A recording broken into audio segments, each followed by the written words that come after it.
Good morning and most welcome to 1362 of the Heidegger series.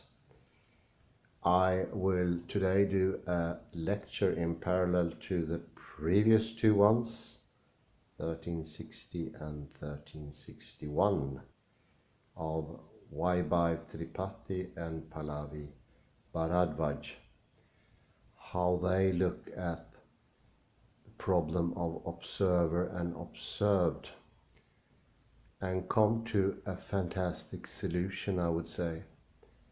This is the first time I've seen anything similar. Well, that is except for Stephen M. Rosen. We had him on the lecture series many times before, so he needs no presentation. I would read from his article, Quantum Gravity and Taoist Cosmology, exploring the ancient origins of phenomenological string theory. From 2017. From 2017, let's see.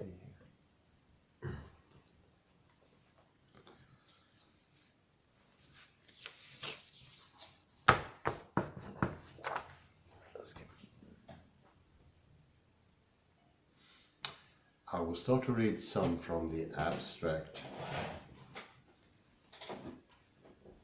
In the author's previous contribution to this journal,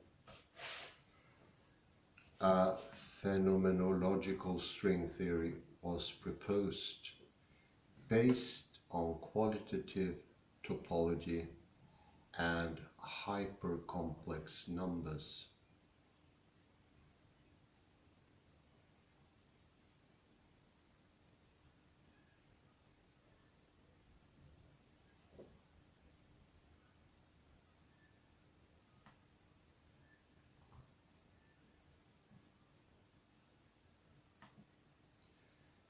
The current paper takes this further by delving into the ancient Chinese origin of phenomenological string theory.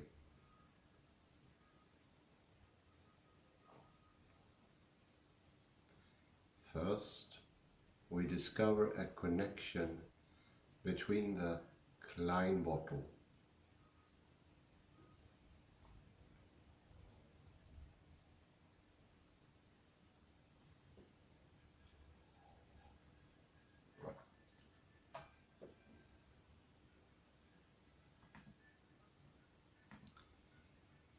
which is crucial to the theory, and the whole two, a Chinese number archetype central to taoist cosmology.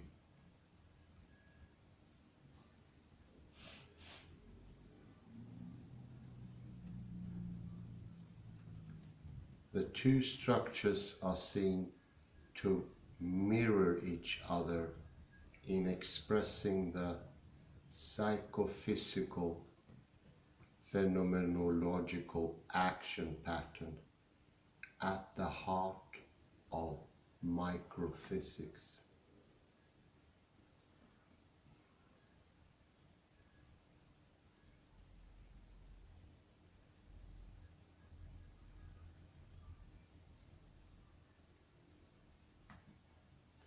But tackling the question of quantum gravity requires that a whole family of topological dimensions be brought into play.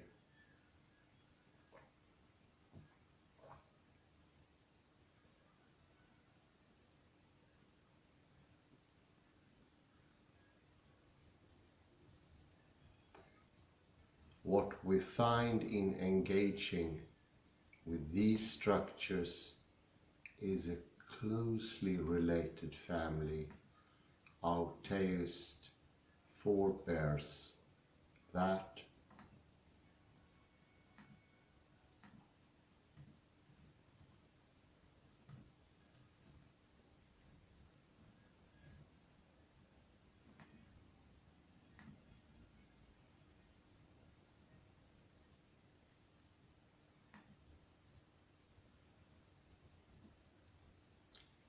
in concert with their successors, provide a blueprint for cosmic evolution.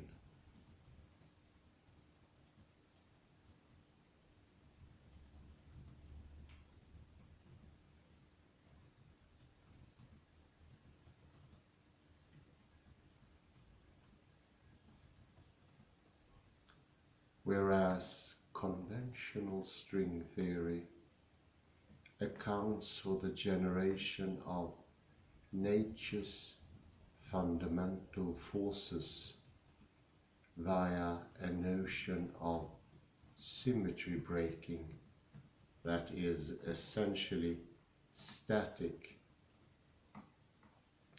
and thus unable to explain cosmogony successfully.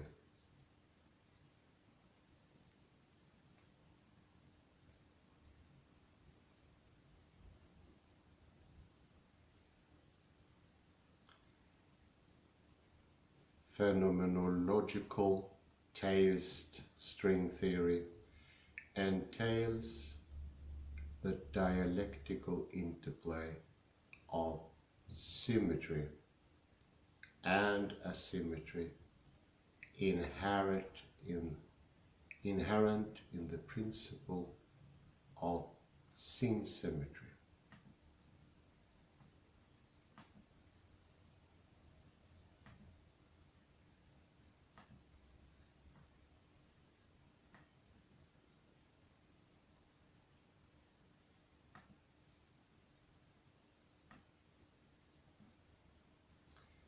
This dynamic concept of cosmic change is elaborated on in the three concluding sections of the paper.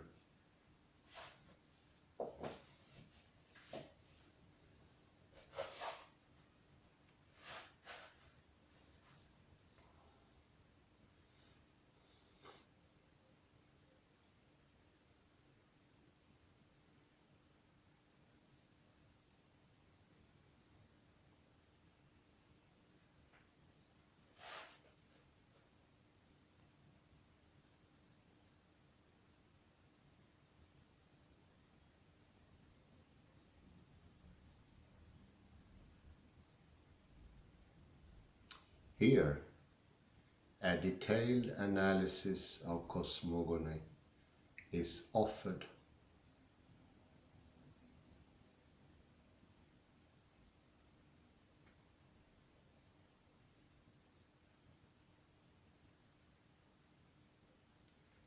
First, in terms of the theory of dimensional development and its taoist yin-yang counterpart, then in terms of the evolution of the elemental force particles through cycles of expansion and contraction in a spiraling universe.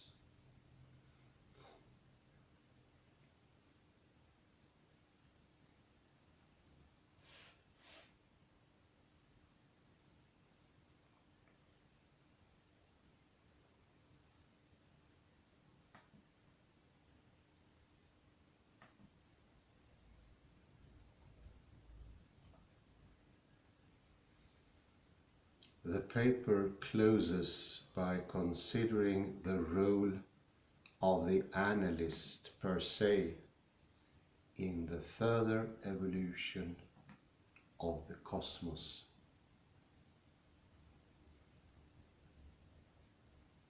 I will read the keywords. They are usually a good clue to the thinking of Rosen. Quantum gravity, taoism, yin and yang, topology,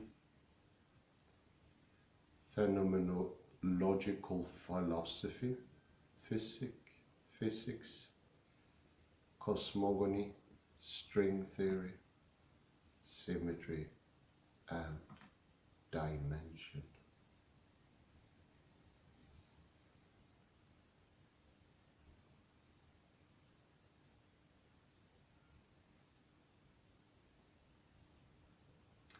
Contemporary physics, archetypal numbers, and the who to.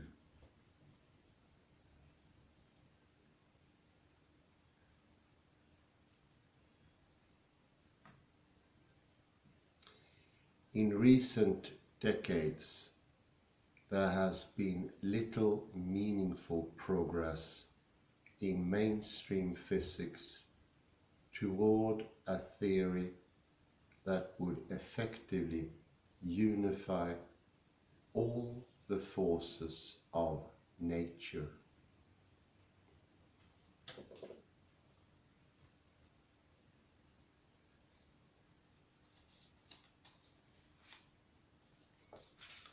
The quantum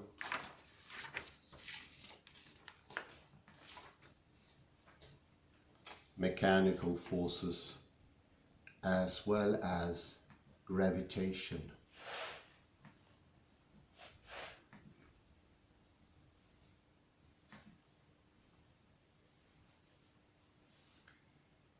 musing ironically on this, physicist Lee Smolin observed that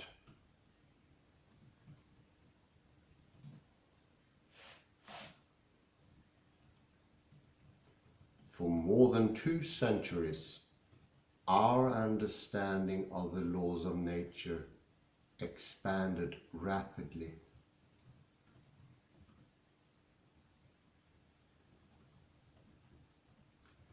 Yet today, despite our best efforts, what we know for certain about these laws is no more than we knew back in the 70s.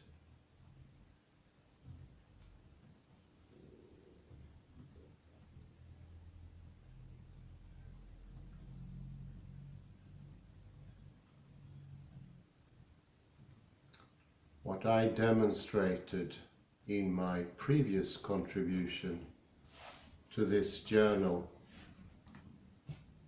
is that the crux of the problem lay in quantum mechanics' most basic term, H, the quantum of action.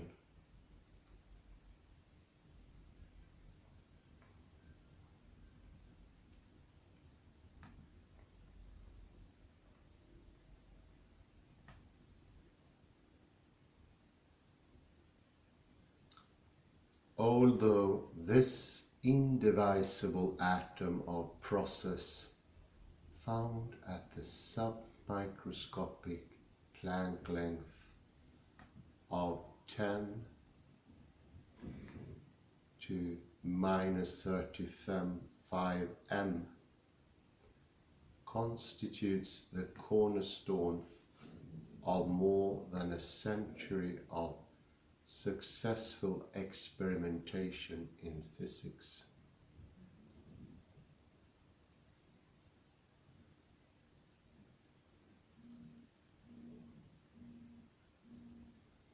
It also marks the end of the road for classical analysis, since here the analytical continuity of space gives way to a graininess or discreteness that admits of no further quantitative determination.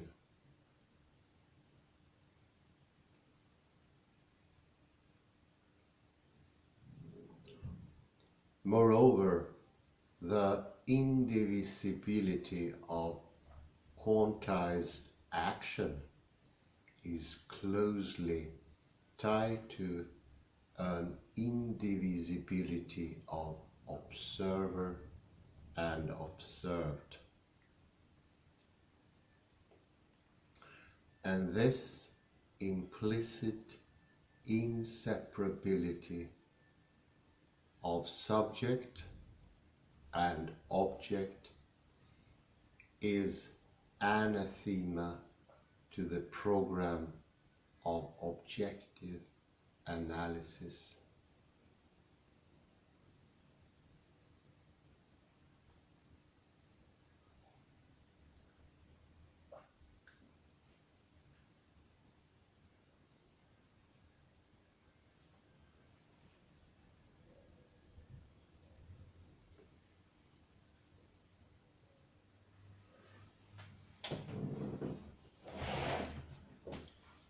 That had gone unquestioned for centuries.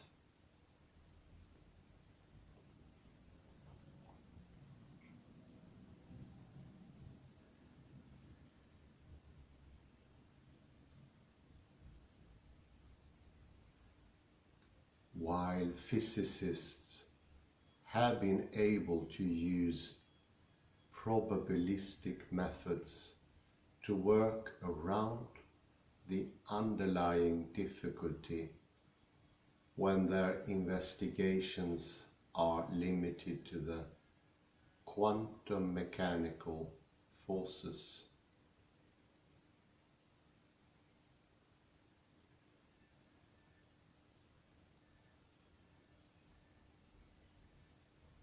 The problem has proven intractable when gravitation must be included in order to realize a comprehensive account of nature.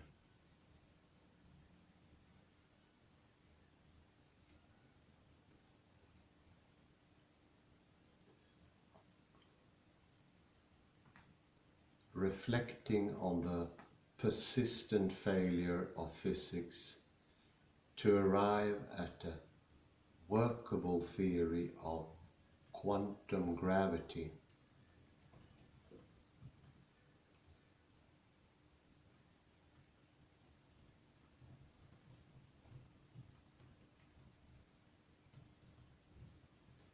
Smolin called for a different style of doing physics.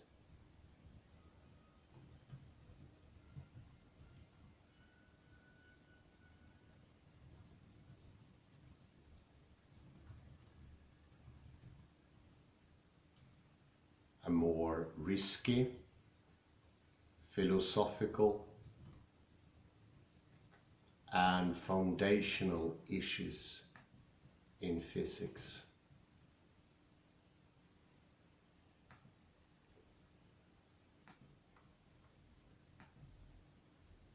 This is Smolin in a nutshell.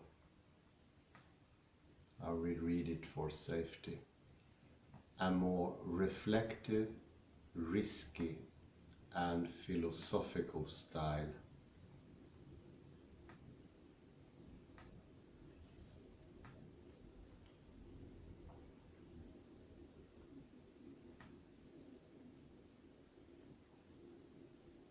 That confronts the deep philosophical and foundational issues in physics.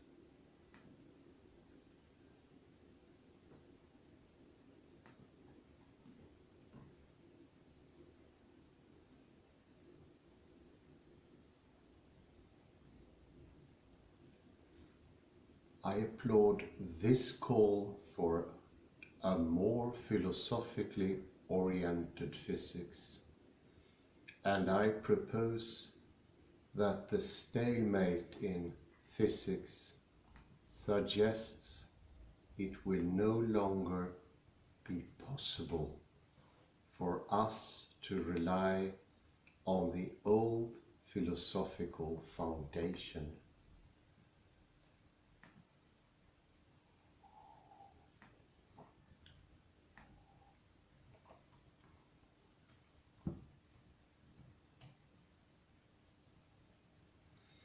That is because the fusion of subject and object encountered at the heart of quantum physics profoundly conflicts with the currently dominant philosophy of science.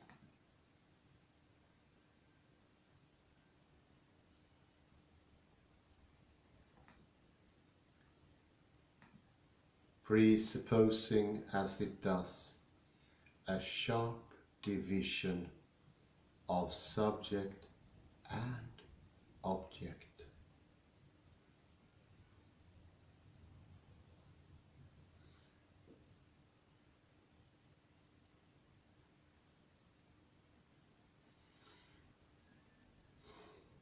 In my 2015 essay, I described in detail a new foundation for contemporary physics.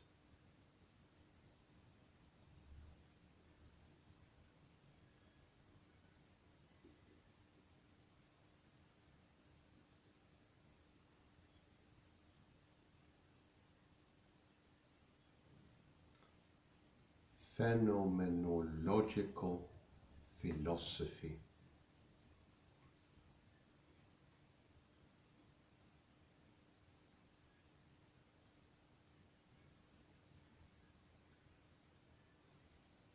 An approach in which the intimate interaction of subject and object is accepted as fundamental.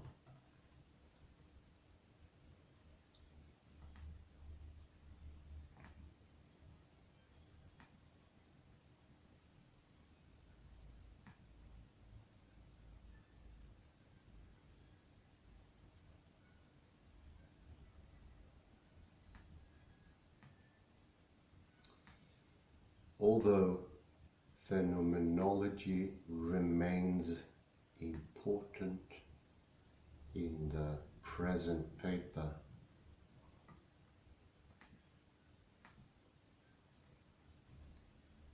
it shares the spotlight with a much older philosophical tradition.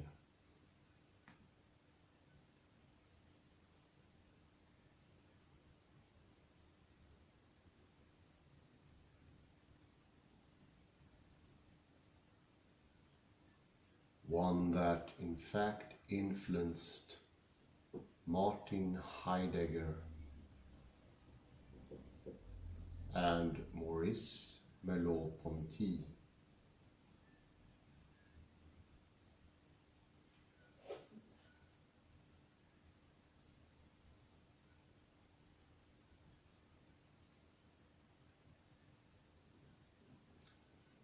Two of the leading figures in the phenomenological movement.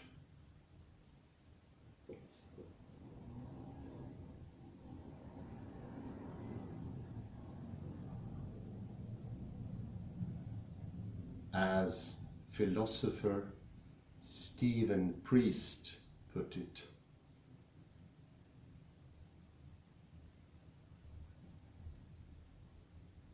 much of what we have thought of as Heidegger's originality is essentially taoist and Zen.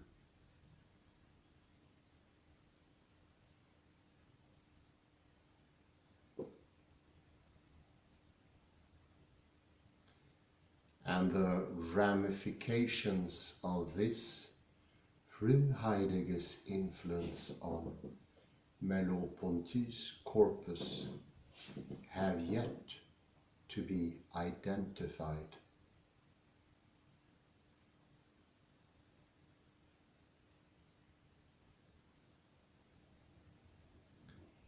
Heideggerian modern continental philosophy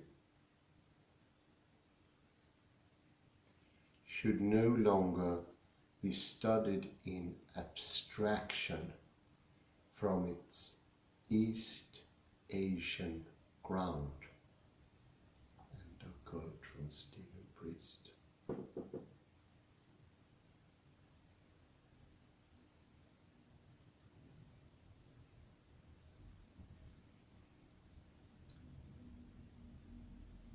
The picture of nature advanced by taoism some 2500 years ago was of a cosmos in constant cyclical flux.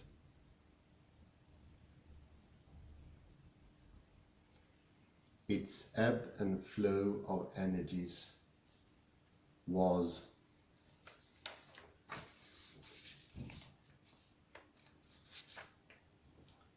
expressed by the paradoxical dynamics of two opposing but interpenetrating forces.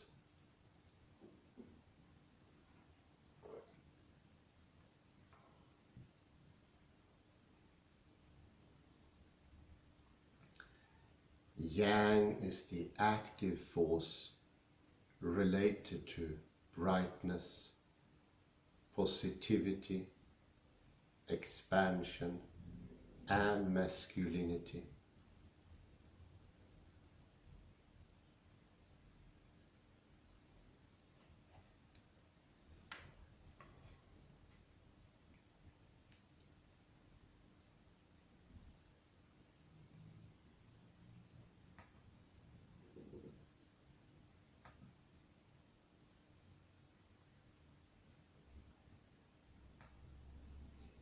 Yin is the passive medium associated with darkness, negativity, contraction, and femininity.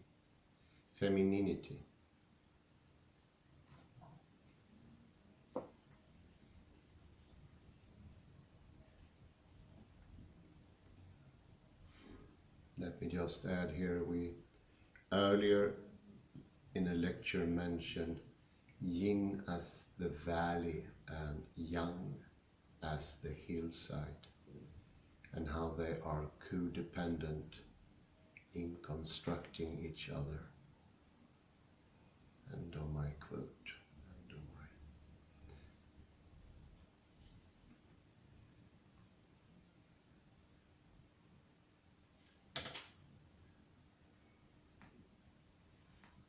operating in close harmony, yin and yang generate patterns of change that are specified by the trigrams and hexagrams depicted in the oldest text of classical China, the Book of Changes.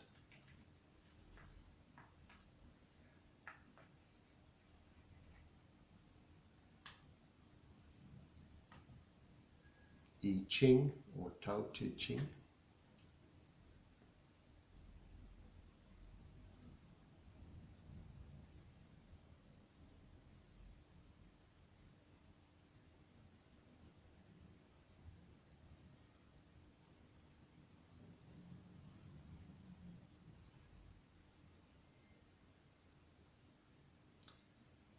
And the system of transformation set forth in the I Ching is closely related to a primal pattern of action known as the Who To.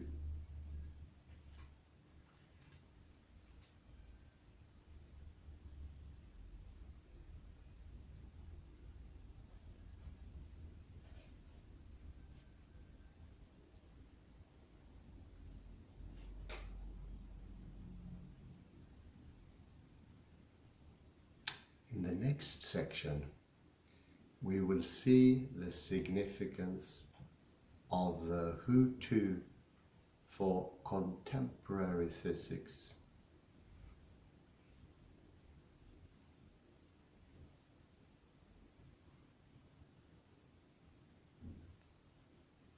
But before I proceed to examine this archetypal configuration, let me clarify my use of the term archetype.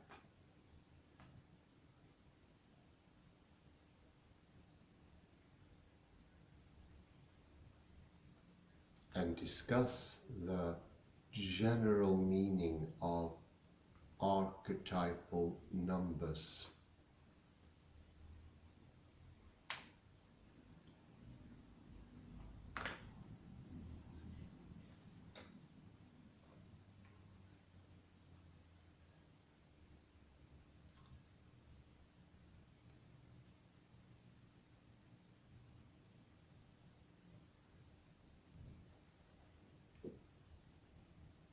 In the psychology of Carl Gustav Jung, archetypes are structures of the collective unconscious.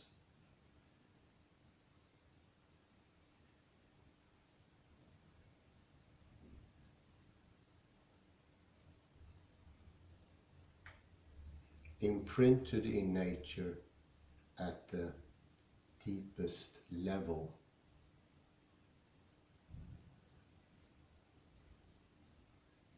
I have a very personal comment there. The deepest level could be the before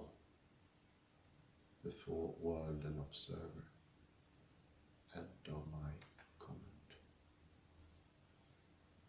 This was Jung's way of speaking of that which goes beyond the egoic realm of arbitrarily fashioned finite forms to participate in something more timeless and universal.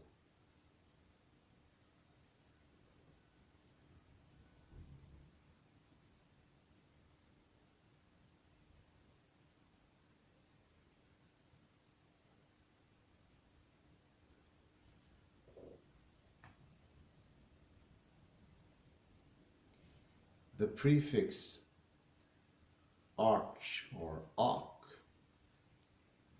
comes from the Greek archos, a ruler, and appears in such words as archbishop and architect.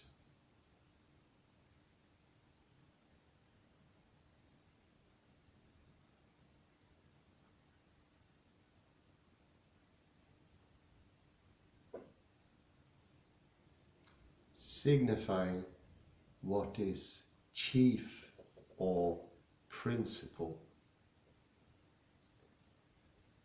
Archeo means ancient and derives from the Greek arche, the beginning, the thirst. Thus arche denotes what comes first, both in time and importance.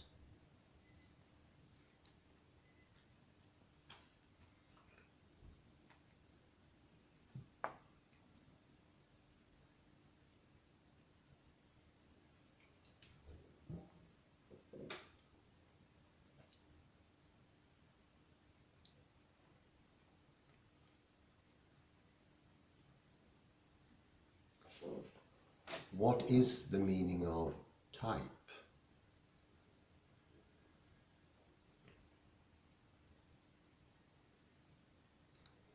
The word stems from the Greek typos, a blow, the mark of a blow, figure, outline, from tiptin, to beat, to strike.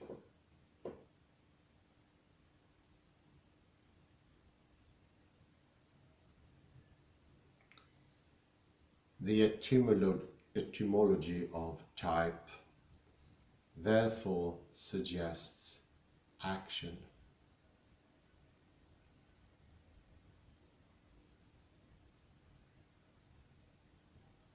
Putting this together with arche,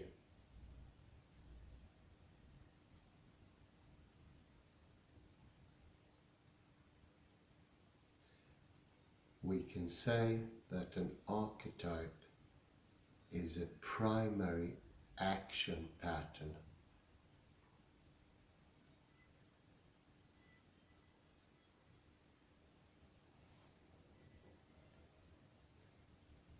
One that is both fundamental and originary.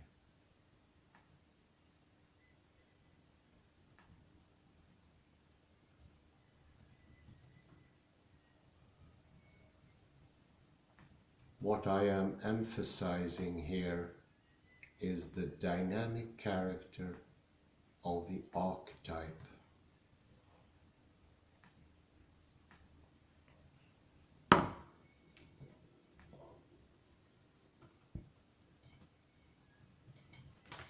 Therefore, unlike the traditional Platonic sense of archetype as eidos,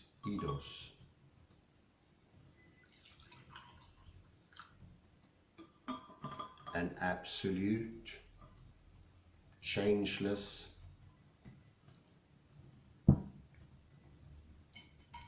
idea or form.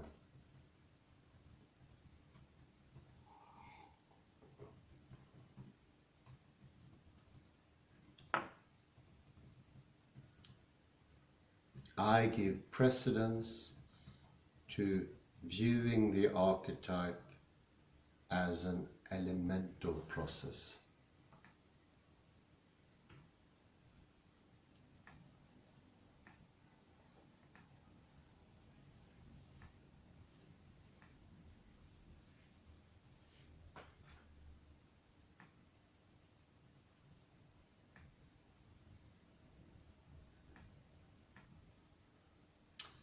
While it is true that the word type has assumed a predominantly static meaning for us, a symbol, an emblem, a token,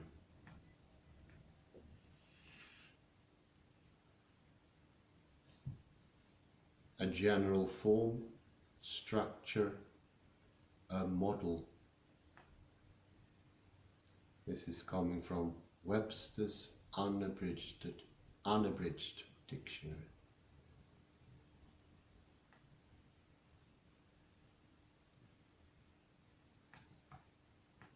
My own use of the term archetype retains the decidedly more active sense of the original Greek typos, from tiptine, to beat, to strike.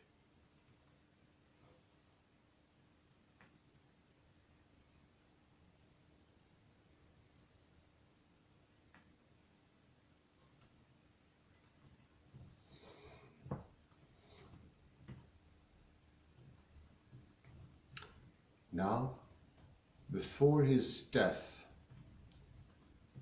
Jung suggested to his colleague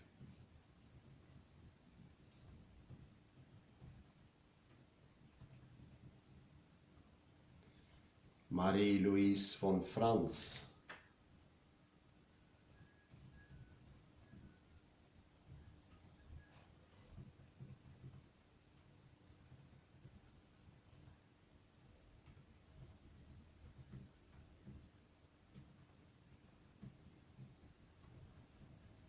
that the profoundest expression of archetypal truth may be embodied in certain primordial number patterns.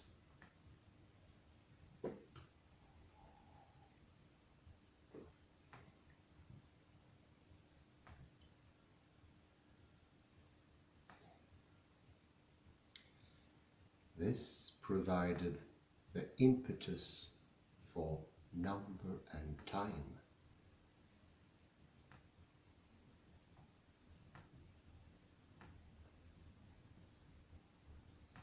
Von Franz's account of number as primal quality,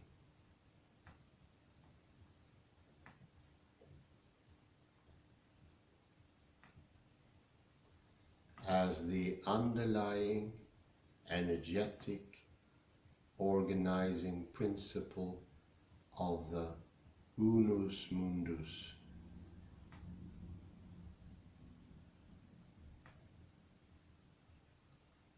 the cosmic field from which less fundamental archetypes become manifest.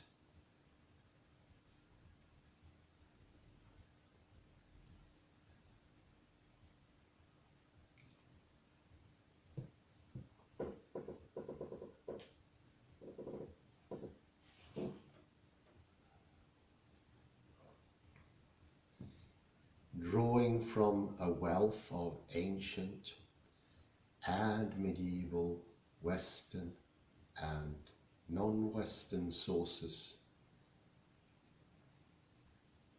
von Franz demonstrates that the contemporary Western notion of number as empty quantity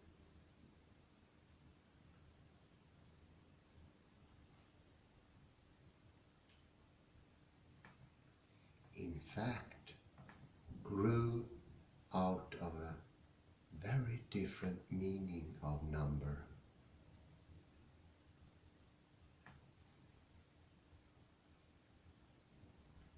In building on Jung's characterization of number as the most basic and primitive element of matter and psyche alike,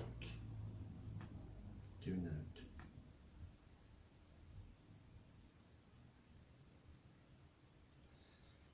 von Franz portrays numbers as psychophysical patterns of motion.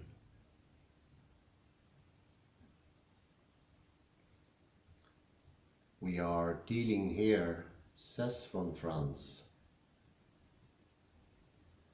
with the principle according to which number, taken qualitatively, is understood to function as a preconscious principle of activity.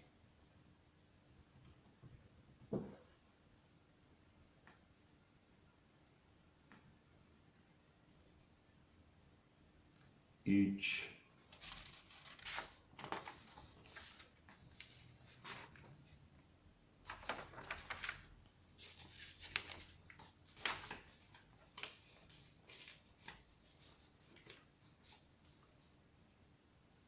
number must be thought of as containing a specific activity that streams forth like a field of force.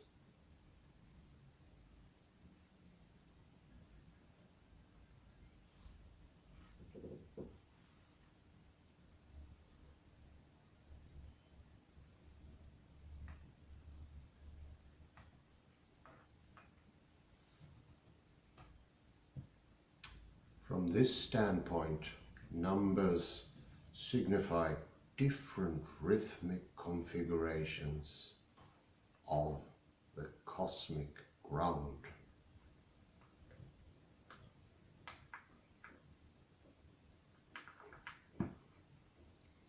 Here, the meaning of numbers differs significantly from the common understanding prevalent today.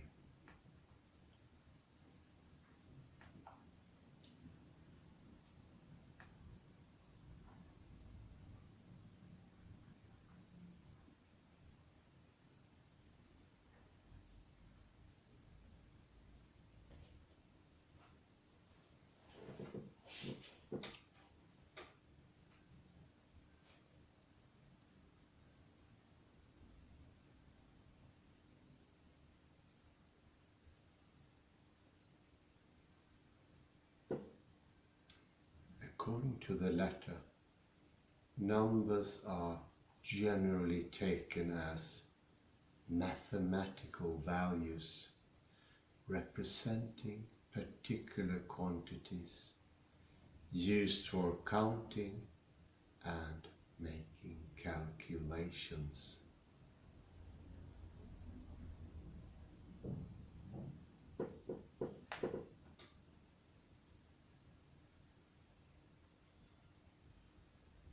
While numbers in this sense are certainly indispensable in measuring extrinsic motions,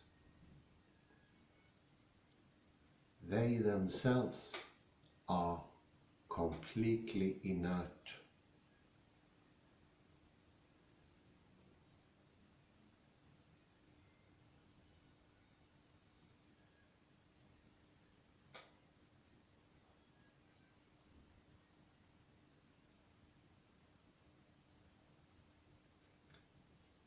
In contrast, von Franz's archetypal numbers have their own internal rhythms or pulsations.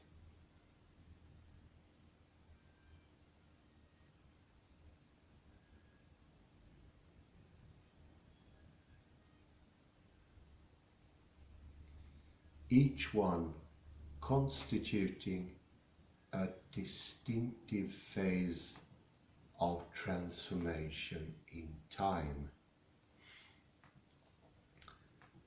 My comment here is that we earlier, or that's a long time ago, went into the difference between cardinal and ordinal numbers. Ordinal numbers definitely carry time, since they present order, which comes in time. End of my quote.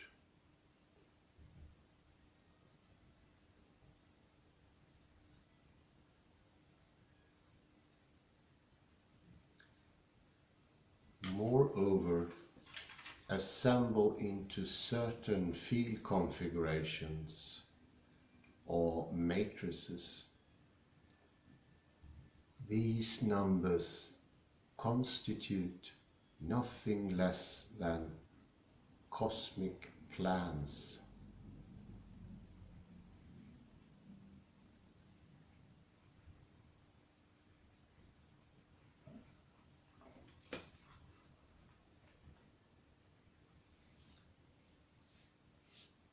In the ancient Chinese ways, view, says von Franz, the universe was organized according to numerical patterns of this kind.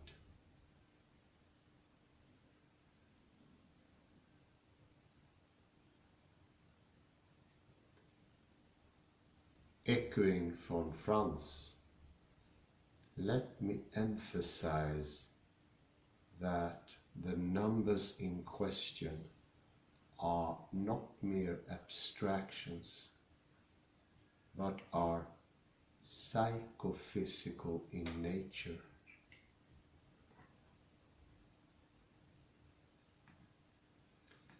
Rather than just being objective, they express the intimate interplay of object and subject, also found at the heart of modern physics,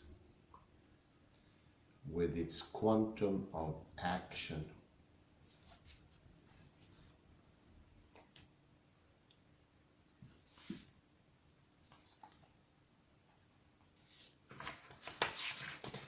Make a little summary here.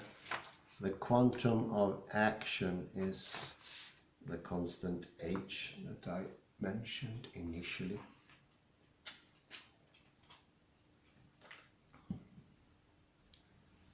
And I kid you not, just looked at it at some other source yesterday.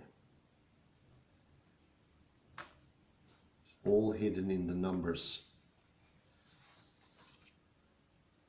Stephen goes directly to the kernel of the whole thing, and this is that object and subject are an emerging action, something that does. It's a movement. And numbers, they do carry movement. Order is movement.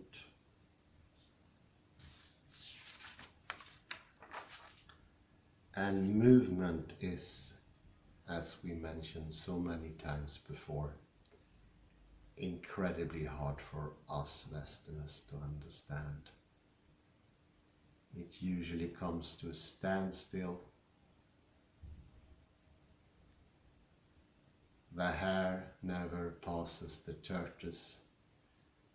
To be honest, it bothered me for decades. How can that be movement? In our thinking, and my thinking, I have to be honest here, it seems nothing can ever reach its goal, can never come to where it's destined.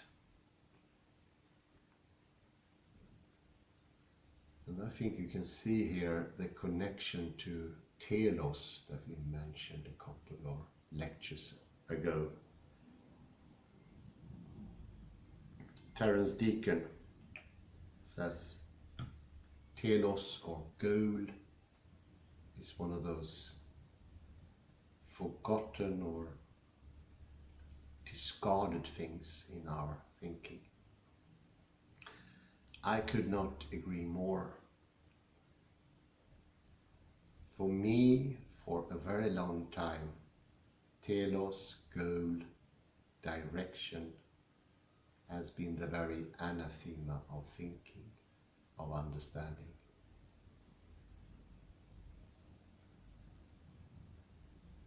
Something to evict from thinking, to make everything static in a Parmenidean way, after the Greek philosopher Parmenides, who despised movement. And here, of course, you also see the connection to nothingness, as in the number 0, for instance. Nothingness is, in a very elementary way, the foundation for movement. Why is that? Well, in order for something to move from this place to this place, this needs to have absence. See? Parmenides, in contradistinction, meant that everything was dense. Nowhere was absence. Possibly later philosophers could accept a variety of absence called non-being or non-existence. But that one is actually derived from the foundational existence, something that Terence Deacon points out.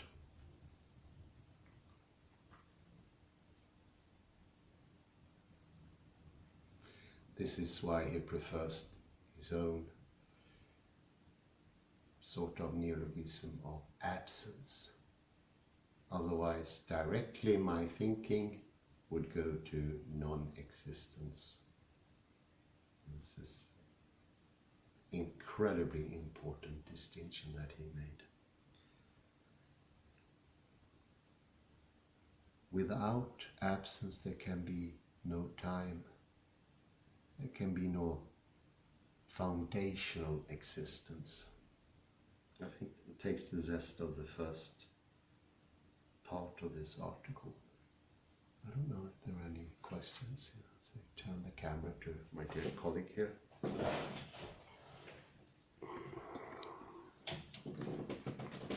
Hello, hello. This paper from 2017 by Rosen is excellent. He begins by mentioning that there is yet no theory of everything. And since then, in 2021, Michio Kaku publishes a best-selling book, The God Equation. Okay, Kaku makes his best, but he has not convinced everybody. Leaving Kaku, we could go to Terence Deacon that you mentioned. So last week we went through the paper Steps to a Metaphysics of Incompleteness that Terence Deacon co-authored with Tyrone Cashman. And to repeat the point that you made, so yang is the mountain, as you said. Help to remember this. Think about mountain. It begins with an M. Mountain is in Chinese Taoist thinking masculine. So yang, masculine, and mountain, and it's bright in Chinese thinking. And then you have the valley, which is yin, the female one, but you need both. Let's say valley is the absence, that is yin is the absence, and you don't have the mountain either. So that's a very good point by Terence Deacon. It's called, in Chinese thinking, it's called the spirit of the valley. And then, yes, what you said earlier, Hans, about ordinary numbers imply time, because if to have order we need time, and we went that through. That it was a paper or a book by Ashish Dallela, the Indian philosopher, 2 years ago, more than 2 years ago. It was good that you reminded us of that insight. That's important. That was my. And yes, I wanted also to mention that Rosen mentioned the word type, that he derives from the Greek correctly, like a blow. And he makes a very good, he is a little bit like Heidegger at his best. I think this is the genial thing with the paper by Rosen, and that he, so to say, rewrites, or rather he goes back to the etymology like Heidegger does. So type was beat or blow.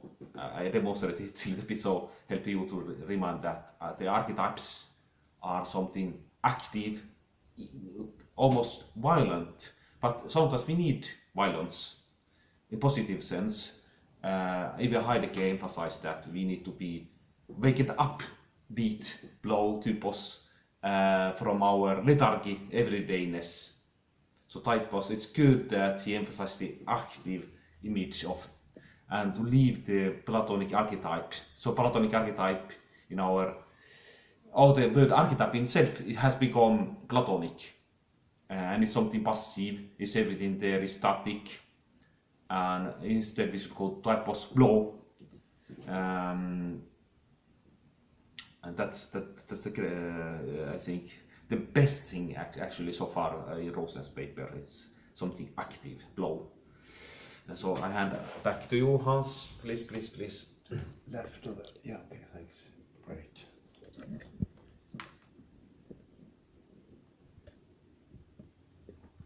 Thank you very much, Kalle. Yeah, it also gave me an idea of the first book of Ian McGilchrist, The Master and His Emissary, when he looked into the development in language of the Odyssey,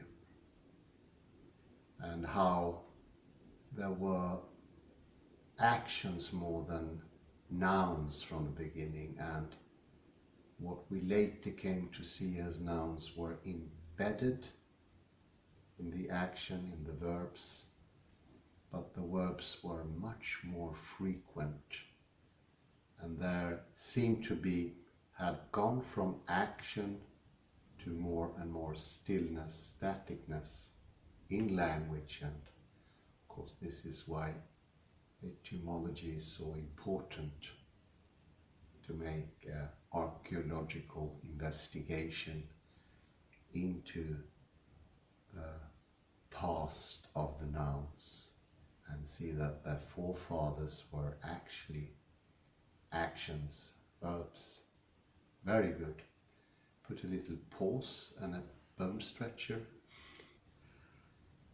Von Franz devotes considerable attention to a particular numerical array.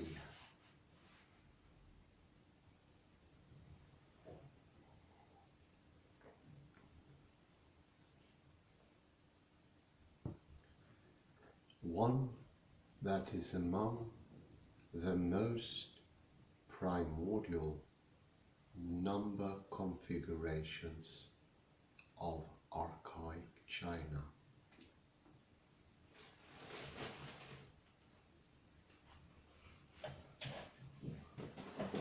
The sequence of older heaven, or Hu Tu.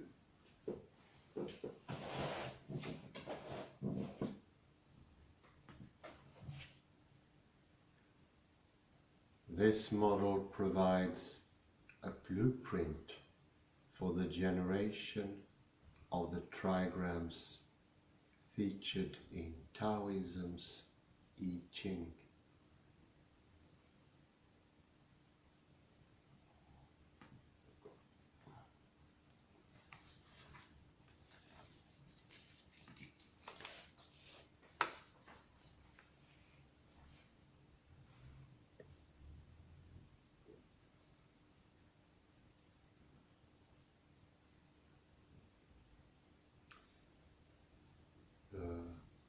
The Hutu sequence consists essentially of a double cycle of numbers, each of which constitutes a rhythmic action onto itself.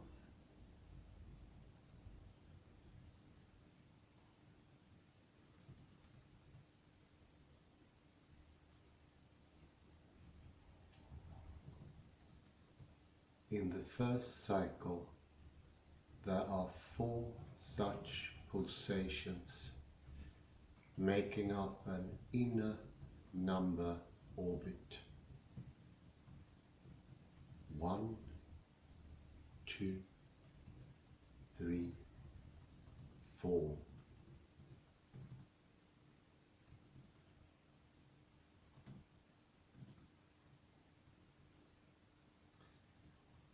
The gestural pattern suggested by this is cross-like.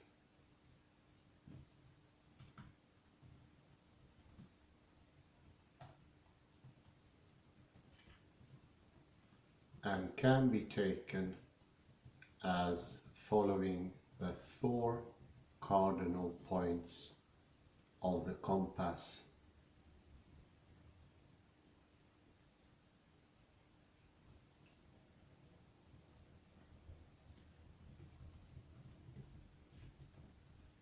North, south, east, and west, respectively.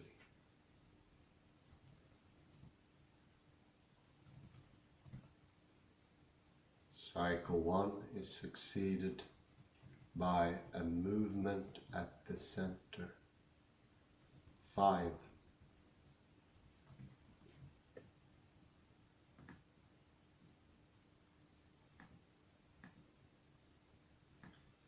After which we shift to the outer number orbit for the second cycle of actions. 6, 7, 8, 9.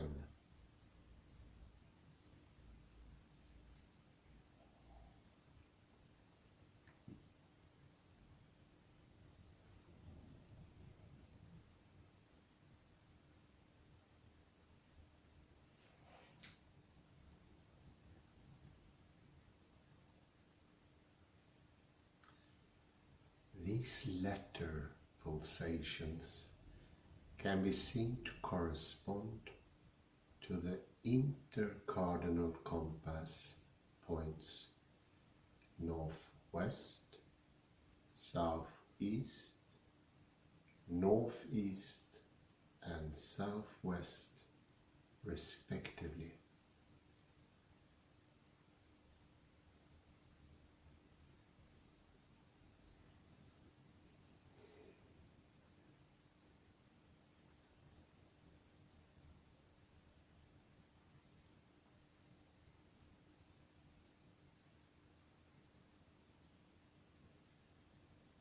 The sequence ends with a second central pulsation, 10.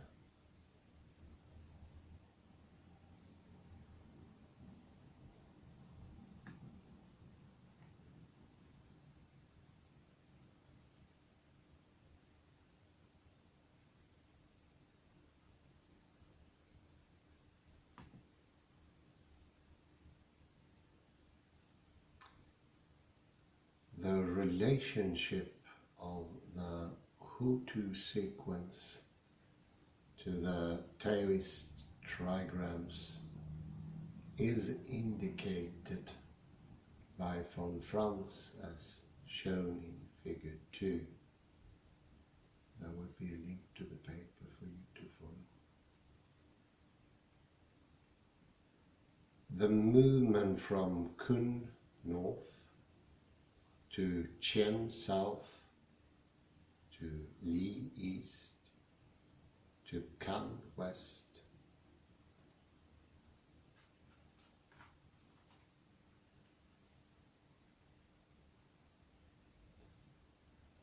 corresponds to the first Hutu cycle 1 to 4.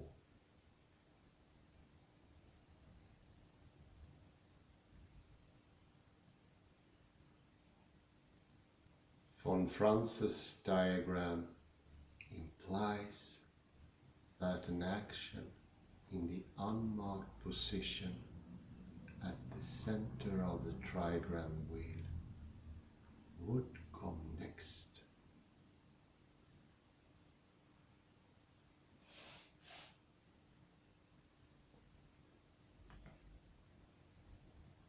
This being equivalent to position number 5 on the Hutu cross.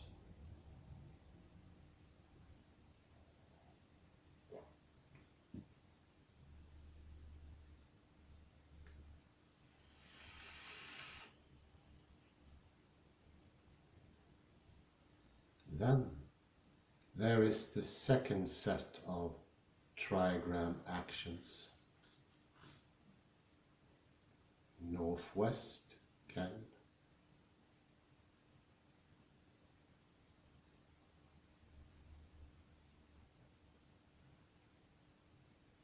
southeast Tui, northeast Chen, and southwest Sun.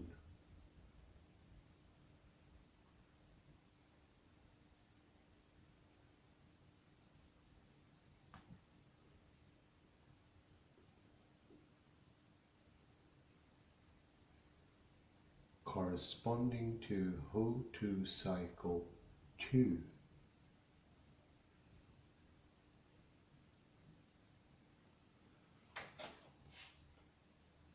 The trigram sequence concludes with a final pulsation at the center of the wheel, matching Hutu number 10.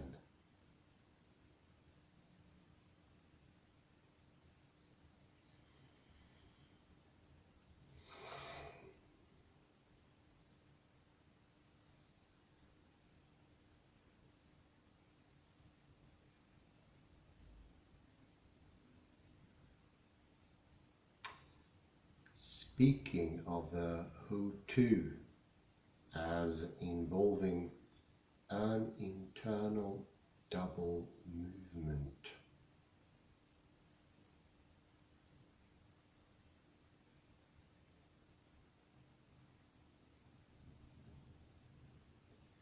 Von Franz cites Wilhelm's explanation of a passage from Taoism's I Ching.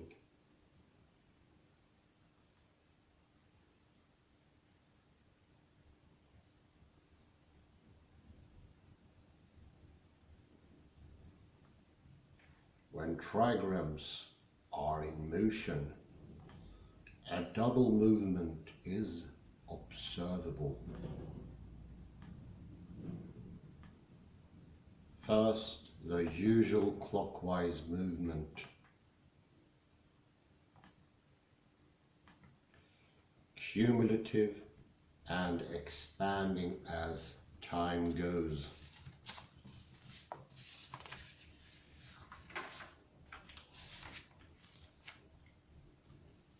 Goes on.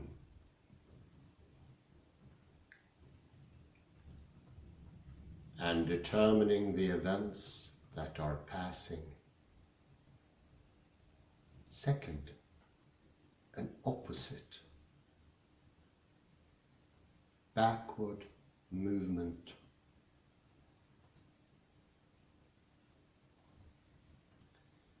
Folding up and contracting as time goes by,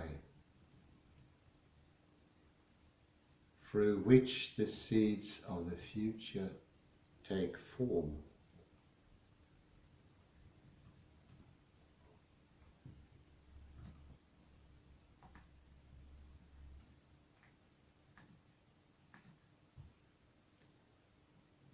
If we understand how a tree is contracted into a seed, we understand the future unfolding of the seed into a tree.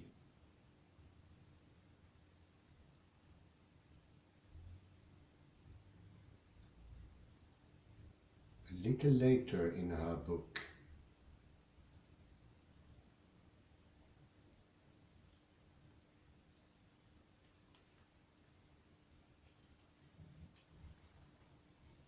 referring to the pre-world heavenly order,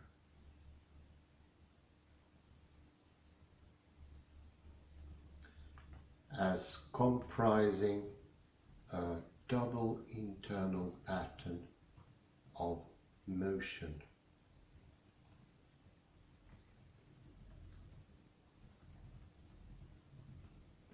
Von Franz again cites Wilhelm's translation of the I Ching.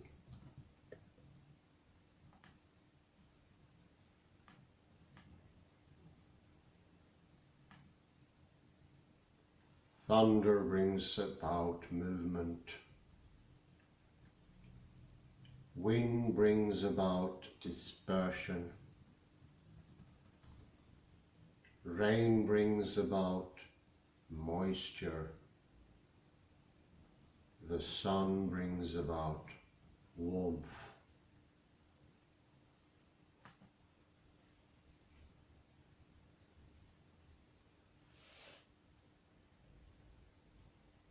The text continues.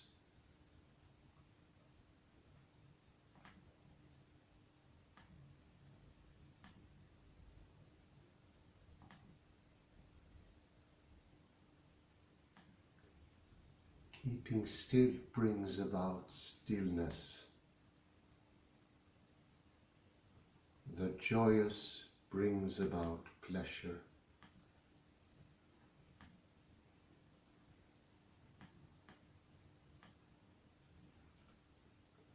The creative brings about rulership. The receptive brings about shelter.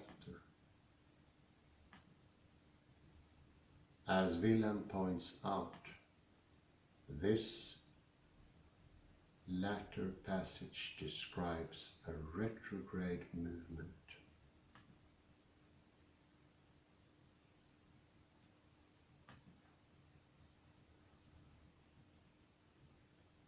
In it, the forces of the coming year are unruled.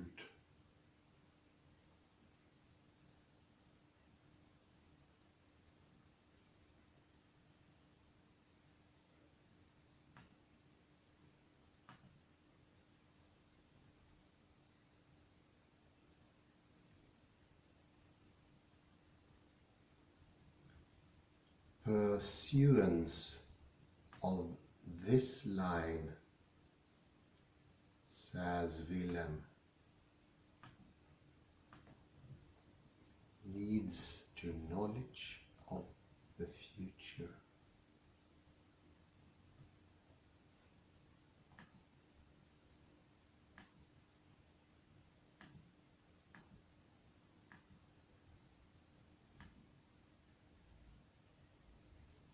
The effect of which is prepared in the advance by its causes. Those are the seeds.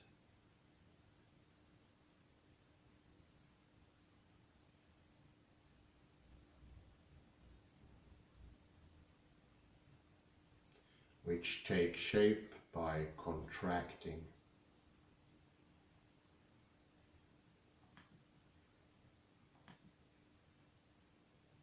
This retrograde movement is analogous to the retrograde number steps which I have postulated lie behind the qualitative number series.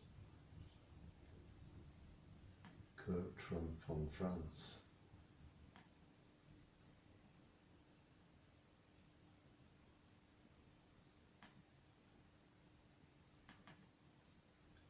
Von Franz summarizes the Hutu related pre-world.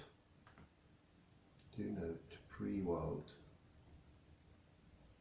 We were talking in the earlier of arche-perception, now it's pre-world, the before my comment. Pre-world sequence of trigrams as comprising a rhythmical exchange of powers.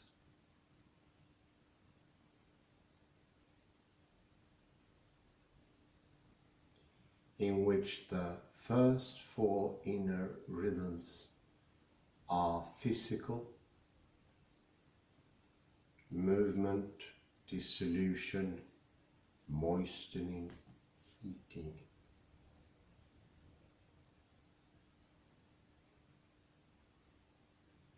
And the second retrograde for our psychic, maintenance, rejoicing, mastery, recovery.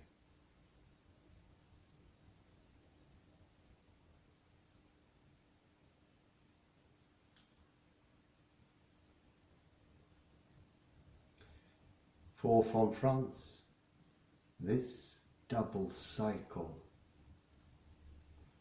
represents an attempt to visualize the whole of psychological and physical existence.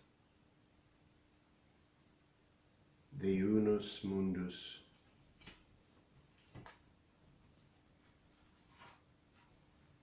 by antithetical time movements and internal rhythms.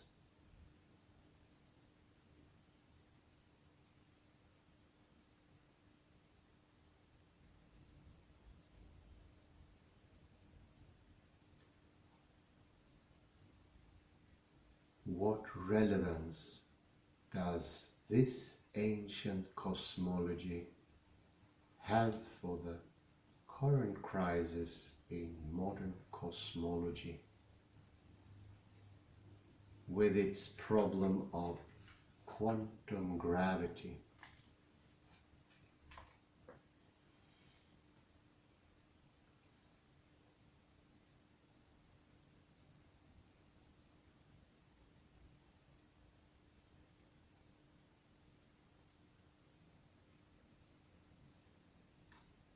In my 2015 contribution to this journal, I outline the approach to quantum gravity offered in the self-evolving cosmos.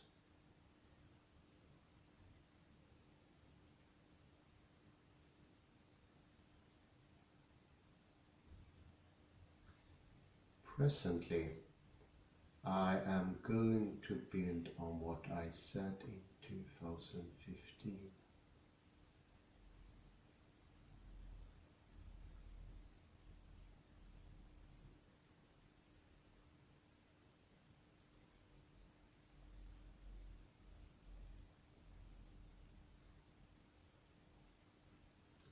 Eventually expanding it to bring out more fully the diachronic aspect, that of cosmic evolution per se.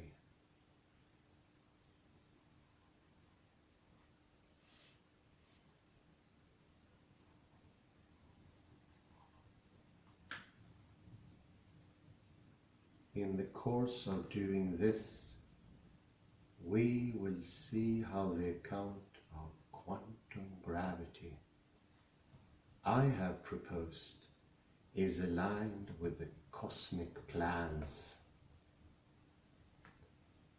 implicit in the Ho2 and related archetypal structures of taoist philosophy.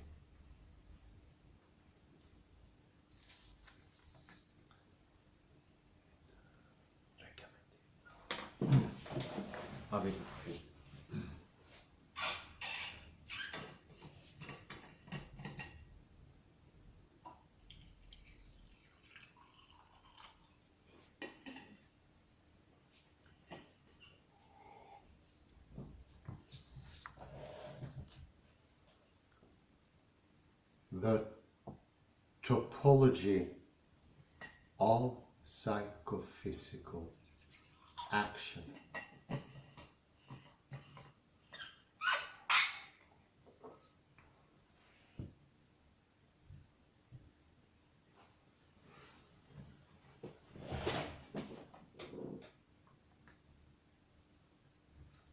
I mentioned at the outset of the previous section that the submicroscopic dynamism fundamental to quantum mechanics is H, the quantum of action. Let us now consider this concept in great detail. The formula for H tells us something about its nature. H or H slash equals H divided by 2 pi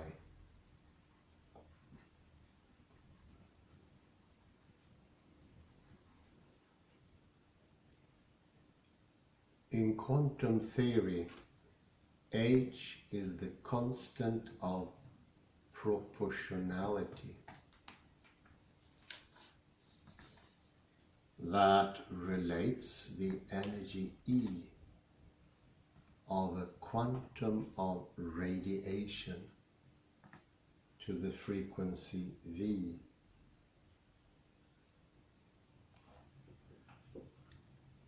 of the oscillation that produced it. E equals HV.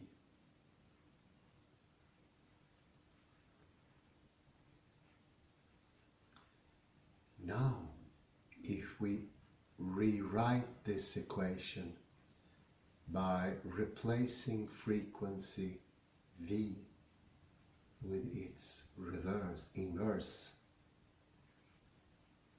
namely time, and here I had to put a comment.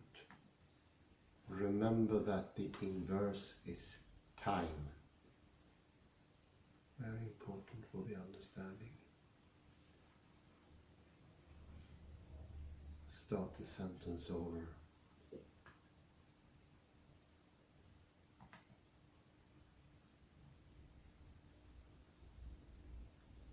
Now, if we rewrite this equation by replacing frequency V with its inverse, namely time, we have E equals H through T, or H equals E times T.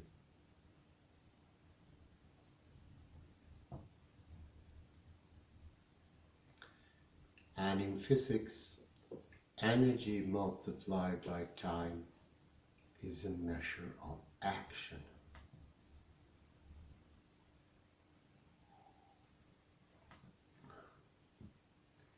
Thus, H, Planck's constant, gives us quantized action.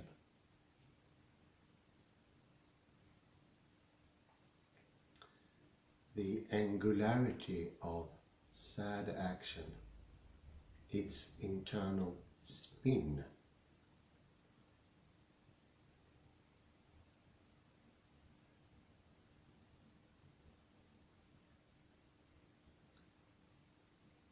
is expressed by the application of phase, as we see in the formula H hat equals H through 2 pi.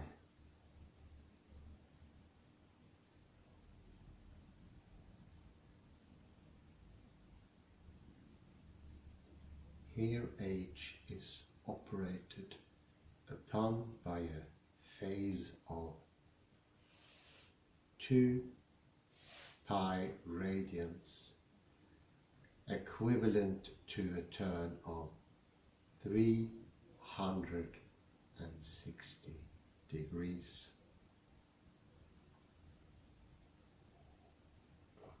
A complete turn.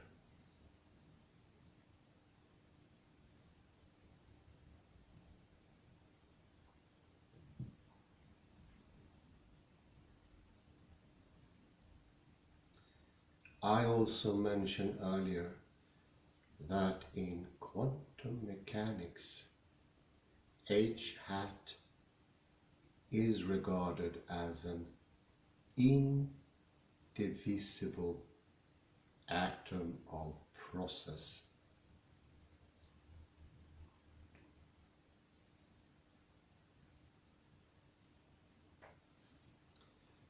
For H hat is not reducible to smaller units that could be applied in its quantitative analysis.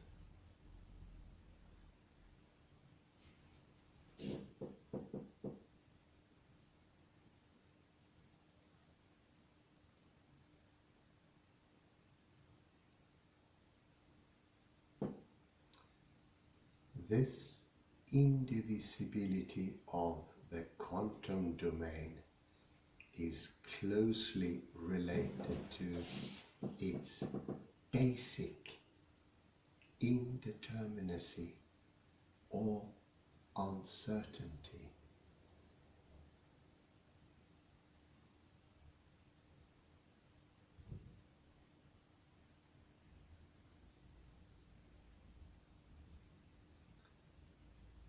according to Heisenberg's uncertainty principle,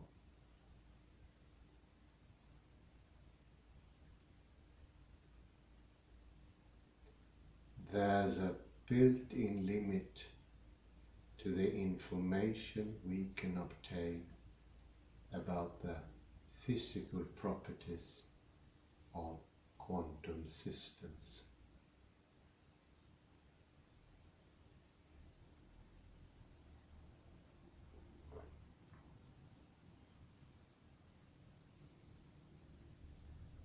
This limitation can be stated in terms of Planck's constant, delta P delta Q equivalent of H hat,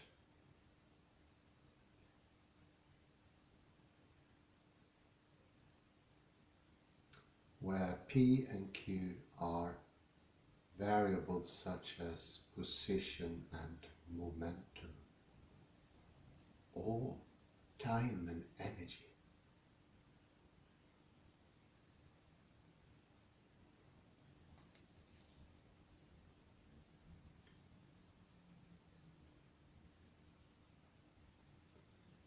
The formula says that the product of the uncertainties, delta S, of such paired terms approximately equals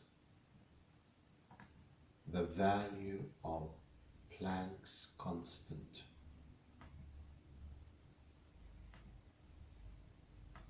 Clearly then, the phasic indivisibility H through 2p pi of Planck level action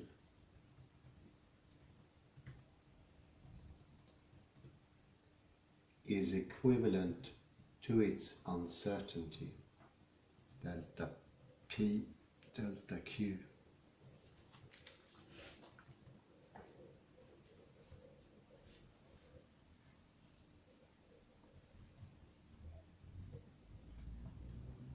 There is another way to look at the quantum uncertainty.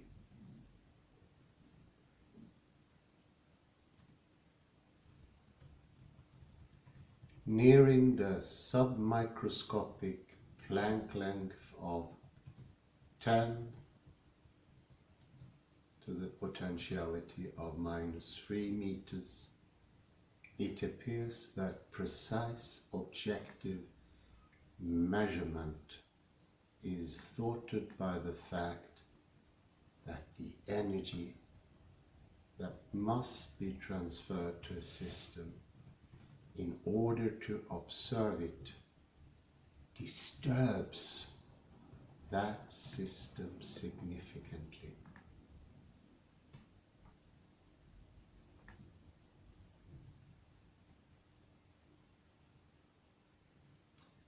This well-known problem of measurement in quantum mechanics expresses quantum indivisibility in terms of the indivisibility of the observer and the observed. And here you see my comment actually in the very equations, the indivisibility of the observer and the observed. It is in the equations, it's in the observations, what we empirically have found. That is extraordinary. Under my comment. It seems that in quantum mechanics, the observer no longer can maintain the classical posture of detached objectivity.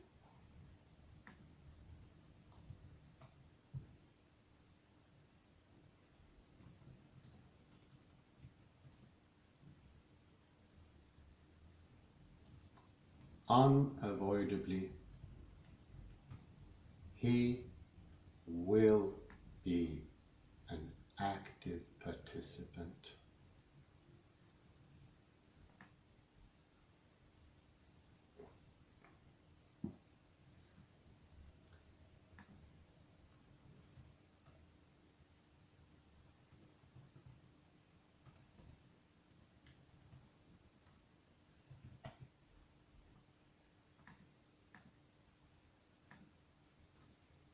Evidently, this means that quantum mechanical action cannot be regarded merely as objective,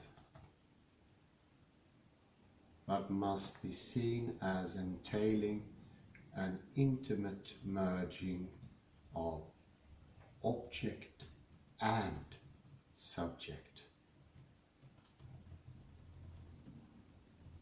of matter and psyche, that defies Newtonian order.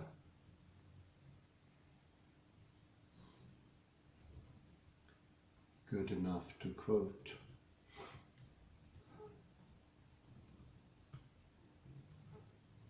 I just repeat it. Evidently, this means that quantum mechanical action cannot be regarded merely as objective, but must be seen as entailing an intimate merging of object and subject, of matter and psyche,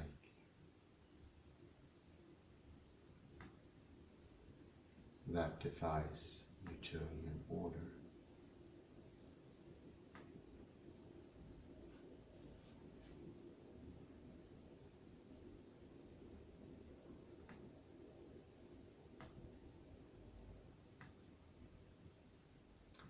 And the psychophysical character of H hat brings back to mind the kind of action characteristic of the who-to number archetype.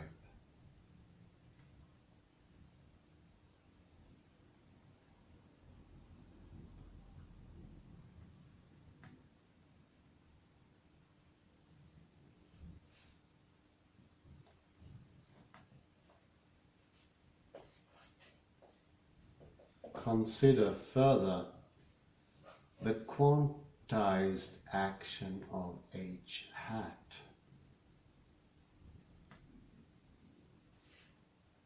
It takes the form of an odd spinning that Wolfgang Pauli modeled by using complex numbers. In parenthesis from me, complex numbers is real numbers and imaginary numbers together.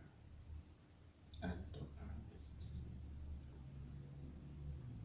Musée suggested that Pauli's spin matrices for the electron are actually based on a kind of complex number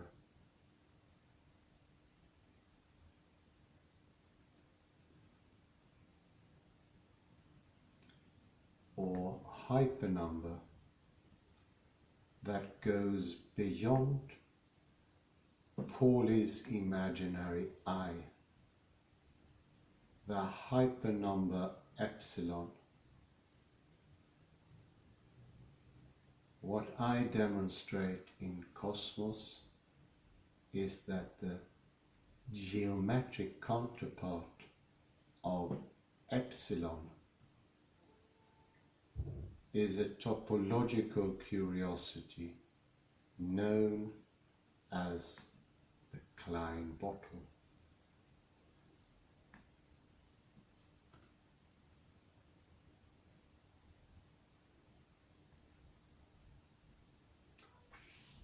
This structure plays a significant role in cosmos, and in my 2015 paper I would now like to ponder it once more in the present context, bringing out its inherently psychophysical nature. Could I ask my colleague Kalle to check the time? Let's check it. Let me see. 1 hour 42. 1 hour 42. I will just enter into this most interesting and make a summary. Let us begin with a simple illustration I offered in 2015.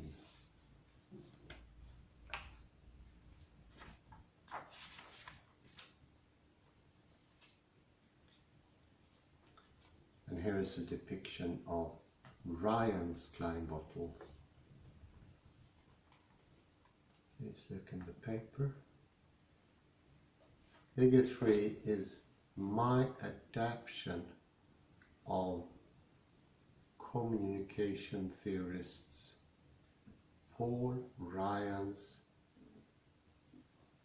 linear schemata for the Klein bottle.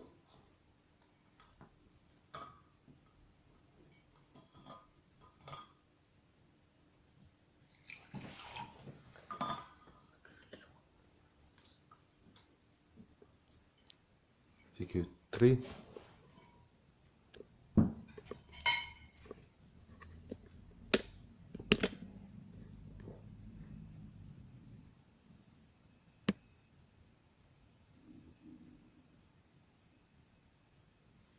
According to Ryan, the three basic features of the Klein bottle are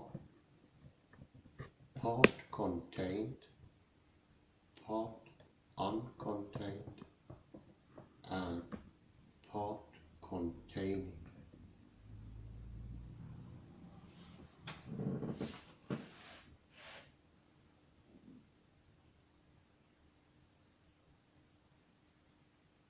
Here we see how the part contained opens out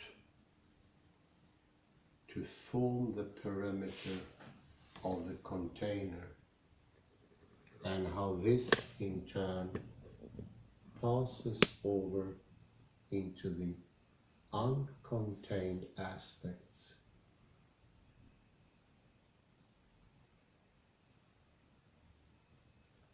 The three parts of this structure thus flow into one another in a continuous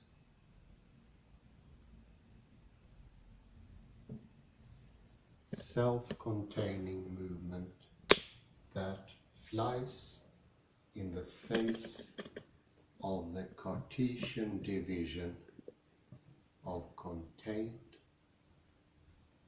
containing, and uncontained, symbolically of object, space, and subject.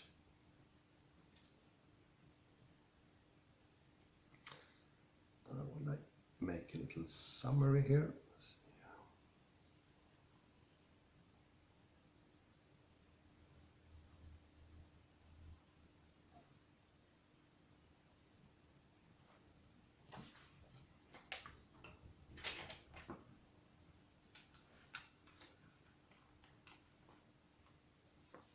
H hat,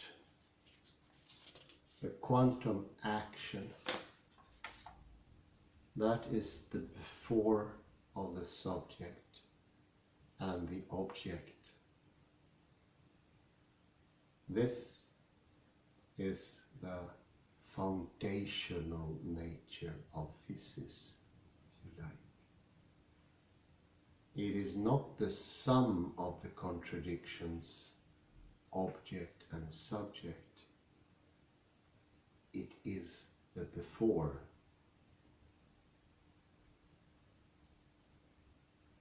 The reason for saying that is, do not make a plus here,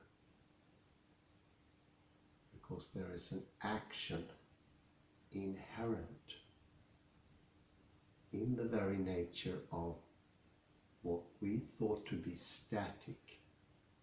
There already always is a movement. Object and subject taking form is a becoming in the deepest sense.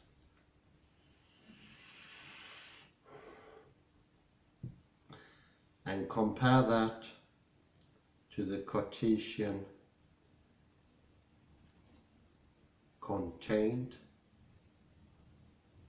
containing, and uncontained.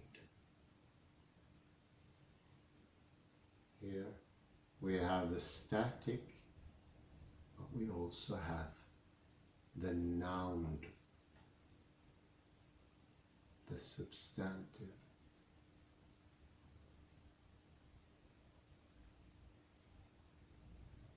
The fixatedness of unmoving atoms,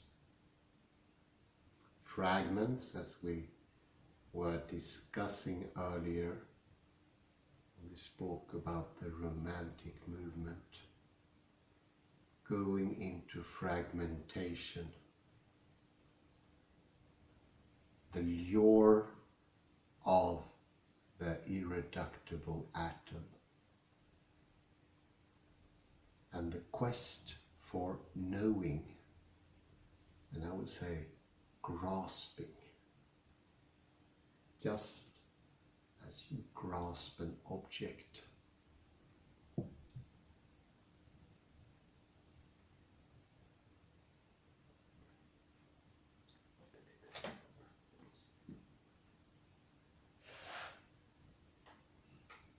It is, as Ian McGilchrist says, he sees this as the depiction of the left hemisphere. An understanding, a Stimmung that demands greedily the static things, things that cannot be reached.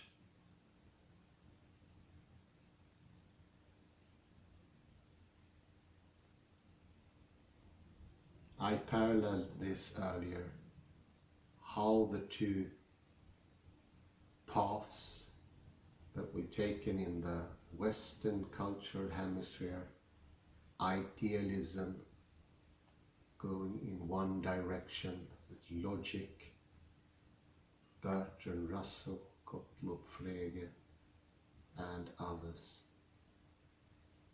that wanting to have the concepts with one meaning, grasp them,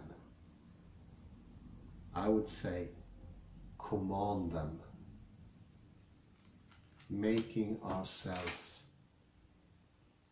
owners, and I mean this in the most literal sense.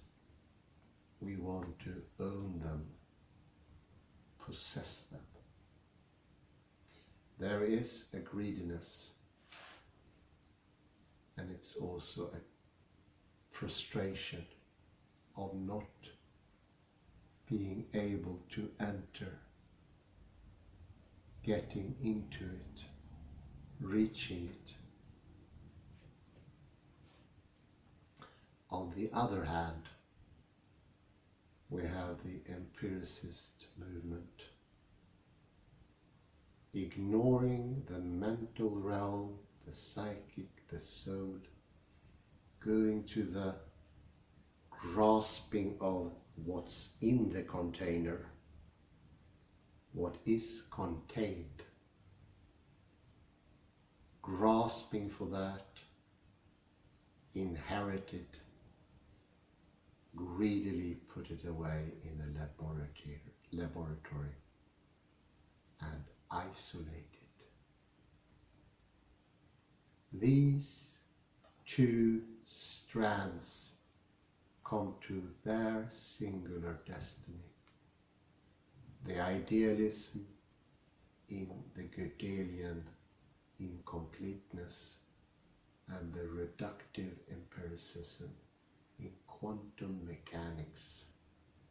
Oddly, both happened approximately 100 years ago in the 1920s. Elegantly and very illustrative of Stephen Rosen here. Makes it easier, and it pairs nicely with the yogic theory of mind and consciousness. The different aspects and approaches help for understanding. I will continue with this next. Maybe there's a question here. I will help with the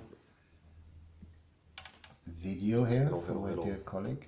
Yes, I would like to make 2 points. One is about the four cardinal, what do you call them? Four cardinal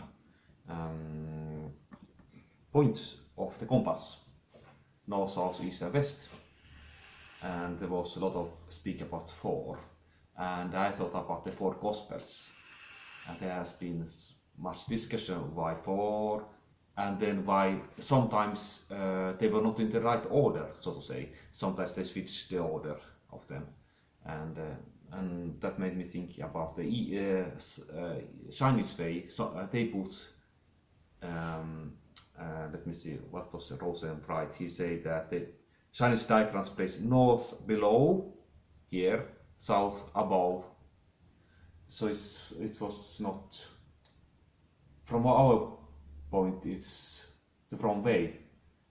I don't know if the Chinese were flexible, but anyhow, so we shouldn't be too fixed in orders in wrong way.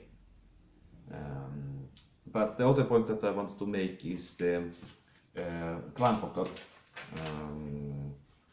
and we could compare it with the Spirit of Valley that Terence Deacon and Tyrone Cashman took up. So let's compare the climb bottle. So climb bottle, we could say that the top of the climb bottle is like the mountain, that is the male yang, that is the masculine, and it was the, let me see, what did he say, it was the, let me see, the subject, that was the interesting part. So let's say in Western thinking, male is the subject and the female is the object. So it fits this analogy a little bit. So you have the top here, the yang, the masculine, and which is also the subject, part uncontained, and the female is, so to say, the object in the climb bottle, which is also the valley. So they are a little bit complementary. Do you want to add something, Hans?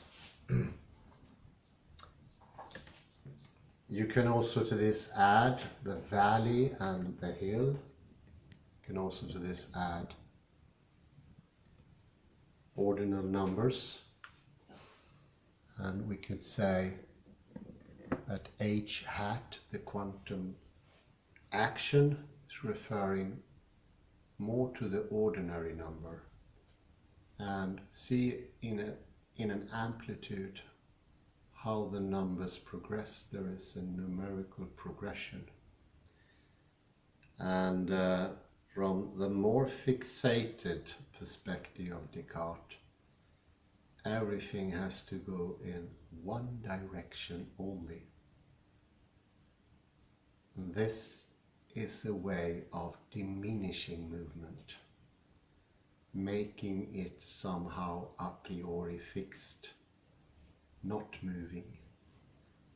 Possibly the Chinese do not fixate, as my dear colleague said here. And that makes it easier for us to be understanding of the movement. Whereas the origo of the zero, the very strict one, and especially in the coordinate system of Descartes, where there is cardinality only. All points are in a way equal, and therefore no time. But as we see here from the quantum action, if there is no time, neither do we have space. They are interrelated at the most fundamental level, in the very before, making them foundational. And what we are trying to grasp as Descartes for the thing contained, ignoring the container as always, or if it's the landscape or if it's the form, we look at what is secondary, what is derived, what is not containing the energy of becoming. I say thank you very much and have a pleasant morning. Bye bye. Thank you.